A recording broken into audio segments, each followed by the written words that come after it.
Amazon rain forest বা Amazon জঙ্গল শুধু পৃথিবীর বৃহত্তম বনাঞ্চলই না, জীববৈচিত্র্যের ঘনত্বের বিচারেও শীর্ষস্থানের অধিকারী। অর্থাৎ এই বনে প্রতি বর্গমিটারে যে সংখ্যক প্রজাতির উদ্ভিদ ও প্রাণী রয়েছে তার কোথাও চোখে পড়বে না। প্রায় 5.5 কোটি বছরের পুরনো এই জঙ্গলের মাঝখান দিয়ে বয়ে গেছে পৃথিবীর দ্বিতীয় বৃহত্তম নদী। এই অ্যামাজন জঙ্গল আয়তনে এত বড় যে রাজনৈতিকভাবে এর উপর নিয়ন্ত্রণ রয়েছে 9টি দেশের।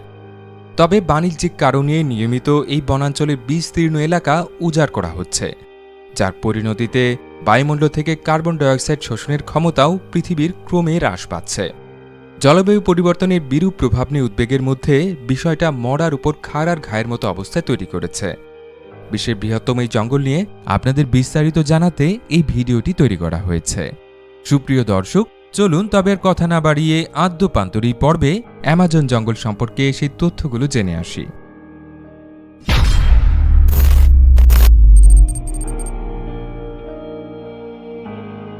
বিজ্ঞানীদের গবেষণা অনুযায়ী বিশ্বের বৃহত্তম এই জঙ্গলটির সৃষ্টি হয়েছিল আনুমানিক 5.5 কোটি বছর আগে। এর আগে ভূপৃষ্ঠের টেকটনিক প্লেটগুলোর চলনের ফলে আফ্রিকা এবং দক্ষিণ আমেরিকা এই দুটো ভূখণ্ডের মধ্যে দূরত্ব বাড়তে থাকে। দুই মহাদেশের মধ্যবর্তী আটলান্টিক মহাসাগরের আয়তনও একই সাথে বৃদ্ধি পায়। একই সময় পৃথিবীর ক্রান্তীয় এলাকার তাপমাত্রা এবং সেখানে বৃষ্টিপাতের পরিমাণও বেড়ে যায়, যার ফলে অ্যামাজন নদীর অববাহিকায় বিশাল এই বনাঞ্চলটির সৃষ্টি হয়। সূচনা থেকে পূর্ণাঙ্গ জঙ্গলে পরিণত হতে অ্যামাজনের সময় লেগেছিল প্রায় 2 কোটি বছর। অবশ্য বাণিজ্যিক কারণে বনাঞ্চল ধ্বংস শুরুর আগে দক্ষিণ আমেরিকার পুরো পূর্ব উপকূল জুড়ে এই জঙ্গলের বিস্তৃতি ছিল।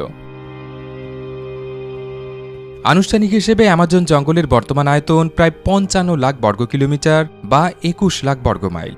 অর্থাৎ আয়তনে এই জঙ্গলটি প্রায় 40টি বাংলাদেশের সমান।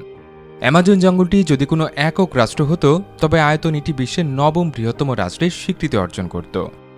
আগে যেমনটা জানানো হয়েছে, অ্যামাজন বিশ্বের বৃহত্তম জঙ্গল। আরও নিখুঁত করে বললে অ্যামাজন জঙ্গল বিশ্বের বৃহত্তম ট্রপিক্যাল রেইন ফরেস্ট বা ক্রান্তীয় বর্ষাপ্রবণ বনাঞ্চল।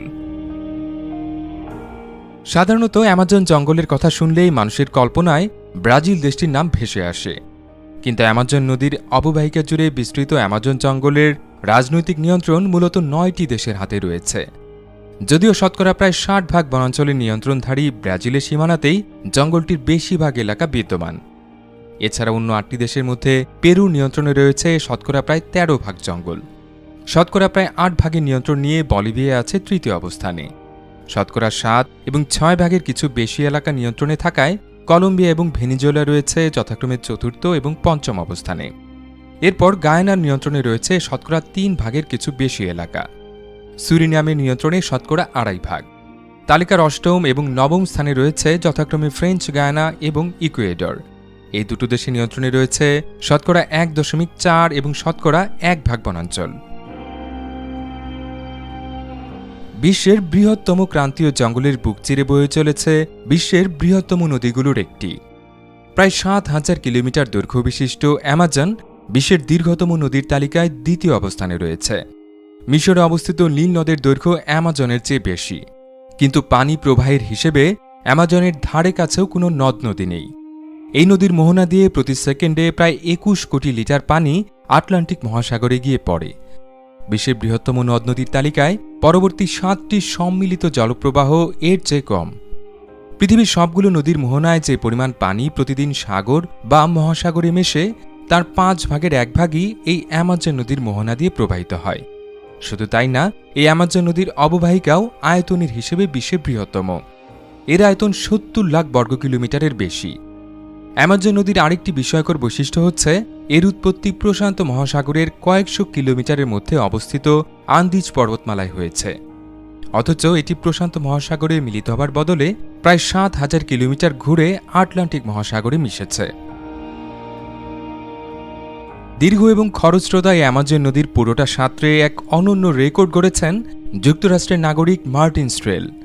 2007 সালে তিনি অ্যামাজন নদীর উৎপত্তিস্থল থেকে শুরু করে মোহনা পর্যন্ত সাঁতরে অতিক্রম করেন। এই লক্ষ্য পূরণের জন্য স্ট্রেলকে টানা 66 দিন প্রতিদিন 10 ঘন্টা করে অ্যামাজন নদীতে সাঁতার কাটতে হয়েছিল। বিশ্বের বৃহত্তম এই জঙ্গলে বসবাসকারী বিভিন্ন উদ্ভিদ এবং প্রাণীর প্রজাতি সংখ্যাও আঁতকে ওঠার মতো। আগে জানিয়েছি অ্যামাজন জঙ্গল জীববৈচিত্র্যের ঘনত্বের বিচারে বিশ্বের শীর্ষস্থানের অধিকারী। এখন পর্যন্ত এই জঙ্গলের পুরোটা ঘুরে দেখা সম্ভব হয়নি জীববিজ্ঞানীদের পক্ষে। জঙ্গলের যতটুকু আবিষ্কৃত হয়েছে তার মধ্যে অন্তত 40,000 প্রজাতির উদ্ভিদের সন্ধান পেয়েছেন তারা। এইসব গাছে বাস করে বিপুল সংখ্যক পাখি, যার মধ্যে এখন পর্যন্ত বিজ্ঞানীরা প্রায় 1,500 নতুন প্রজাতির পাখি খুঁজে পেয়েছেন। এইসব পাখির মধ্যে স্কারলেট ম্যাকাও পাখিটিকে বলা হয় বিশ্বের অন্যতম সুন্দর পাখিগুলোর একটি। আকাশে নীল, লাল আর হলুদ রঙের এই পাখির ঝাঁক উড়ে যেতে দেখলে মনে হবে আপনি যেন একটা উড়ন্ত রংধনু দেখছেন। এছাড়াও আছে হার্পি ঈগল, যারা সুযোগ পেলে মানুষের বাচ্চাও শিকার করতে সক্ষম। গাছের ডাল আর বনের মাটিতে বিচরণ করছে প্রায় 500 প্রজাতির স্তন্যপায়ী প্রাণী। এর মধ্যে বিভিন্ন প্রজাতির বানর আর জাগুয়ার বাঘের কথা বিশেষভাবে উল্লেখযোগ্য। প্রাপ্তবয়স্ক জাগুয়ার রীতিমতো নদীতে নেমে কুমির শিকার করে খায়। জঙ্গলের মধ্যে দিয়ে বয়ে চলা অ্যামাজন নদীতে রয়েছে প্রায় 3,000 প্রজাতির মাছ। এদের মধ্যে মাংসাশী পিরানহা মাছ তো হলিউডের মুভির কল্যাণে বিভীষিকা সৃষ্টিকারী হিসেবে রীতিমতো কিংবদন্তির মর্যাদা পেয়েছে। পিরানহার মতো এতটা কুখ্যাত না হলেও পিরারুকু মাছও বিভীষিকা সৃষ্টিতে কম যায় না। মাংসাশী মাছগুলো সর্বোচ্চ 3 মিটার বা 10 ফুট পর্যন্ত লম্বা হয়। এদের চোয়ালের পাশাপাশি জিভ আর কপালেও ভয়াল দর্শন দাঁত থাকে। অ্যামাজন জঙ্গলে বসবাসকারী উভচর প্রাণীদের মধ্যে পয়জন ডার্ট ফ্রগ উল্লেখযোগ্য। সোনালি, সবুজ, নীল বা টকটকে লাল রঙের এই ব্যাঙের ত্বক থেকে প্রচণ্ড বিষাক্ত একটি পদার্থ নিঃসৃত হয়। প্রাকৃতিক সেই বিষ সংগ্রহ করে শিকারে ব্যবহার করেন অ্যামাজনের বিভিন্ন আদিবাসী গোত্রের সদস্যরা। টেকটনিক প্লেটের চলনের কারণে আফ্রিকা এবং দক্ষিণ আমেরিকা ভূখণ্ড দুটো আলাদা হয়ে গেছে কয়েক কোটি বছর আগে। কিন্তু এই দুটো মহাদেশের মধ্যে একটি অনন্য প্রাকৃতিক সম্পর্ক বহাল আছে এখনও। আফ্রিকার সাহারা মরুভূমি থেকে প্রতি বছর বিপুল পরিমাণ বালি আটলান্টিক মহাসাগর পেরিয়ে অ্যামাজন নদীর অববাহিকায় গিয়ে পড়ে। এই বালির একটা বড় অংশই মূলত ফসফরাস, যা উদ্ভিদের বৃদ্ধিতে সক্রিয় ভূমিকা পালন করে। নাসার ক্যালিপসো স্যাটেলাইট ব্যবহার করে ধারণকৃত চিত্র অনুযায়ী প্রতি বছর ধূলিঝড়ে সাহারা মরুভূমি থেকে প্রায় 18 কোটি 20 লাখ টন বালি উড়ে যায়। এই বালি বাতাসে ভেসে আটলান্টিক মহাসাগরের উপর দিয়ে 2,600 কিলোমিটার পথ পাড়ি দেয়। পথিমধ্যে কিছু বালি মহাসাগরে পড়লেও প্রায় 2 কোটি 77 লাখ টন বালি অ্যামাজন জঙ্গলের মাটিতে এসে পৌঁছায়, যার মধ্যে প্রায় 2 কোটি 20 লাখ টনই ফসফরাস। বিস্ময়কর ব্যাপার হল অ্যামাজন জঙ্গলের উর্বরতা বৃদ্ধিকারী এই প্রাকৃতিক সারের শতকরা 56 ভাগই আসে সাহারা মরুভূমির একটি এলাকা থেকে। প্রত্নতাত্ত্বিকদের হিসেবে অ্যামাজন জঙ্গল সংলগ্ন এলাকায় মানুষের বসতি শুরু হয় এখন থেকে প্রায় 11,500 বছর আগে। এরপর প্রায় 10,000 বছর উত্তর ও দক্ষিণ আমেরিকা সম্পর্কে ইউরোপ, এশিয়া এবং আফ্রিকার অধিবাসীদের কোনো ধারণাই ছিল না। এই অজ্ঞতার অবসান ঘটে পঞ্চদশ শতকে, যখন ক্রিস্টোফার কলম্বাস আমেরিকায় পদার্পণ করেন। ওই সময় অ্যামাজন সংলগ্ন এলাকায় প্রায় 50 লাখ মানুষ বসবাস করতেন। তারপর স্প্যানিশ ঔপনিবেশিকদের হাতে আদিবাসীদের নিশ্চিহ্ন হবার কাহিনী সবারই জানা। তবে এর আগ পর্যন্ত সেখানে বিদ্যমান আদিবাসী সংস্কৃতিগুলো ছিল যেমন বনেদি তেমনি ঐতিহ্যবাহী। একবিংশ শতকে বিজ্ঞানীরা অ্যামাজন জঙ্গলে কিছু স্থাপনা খুঁজে পান, যেগুলো খ্রিস্টাব্দ প্রথম শতকে নির্মিত বলে ধারণা করা হচ্ছে। এখনও অ্যামাজনের প্রত্যন্ত এলাকায় 500 মতো আদিবাসী গোত্রের বসবাস রয়েছে বলে ধারণা করা হয়। সমাজবিজ্ঞানীদের ভাষ্য অনুযায়ী এর মধ্যে অন্তত 50টি গোত্রের সদস্যরা এখন পর্যন্ত কোনো সভ্যতার মুখোমুখি হননি। অ্যামাজন জঙ্গলে প্রতি বছর গড়ে 120 ইঞ্চি বা 10 ফুট বৃষ্টিপাত রেকর্ড করা হয়। তবে কোথাও কোথাও বার্ষিক বৃষ্টিপাতের পরিমাণ 400 ইঞ্চি বা 33 ফুট ছাড়িয়ে যেতে পারে।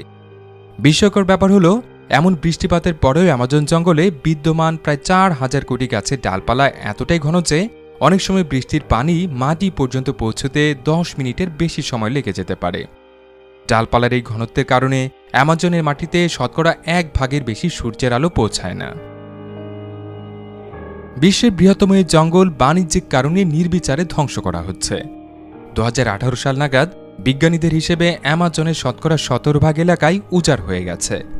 তাদের আশঙ্কা অনুযায়ী এই পরিমাণ শতকরা 25 ভাগ ছাড়িয়ে গেলেই অ্যামাজন ক্রমান্বয়ে বনাঞ্চল থেকে তৃণভূমিতে পরিণত হবে, যার ফলে জঙ্গলে বিদ্যমান জীববৈচিত্র্যের একটা বড় অংশই বিলুপ্ত হয়ে যেতে পারে।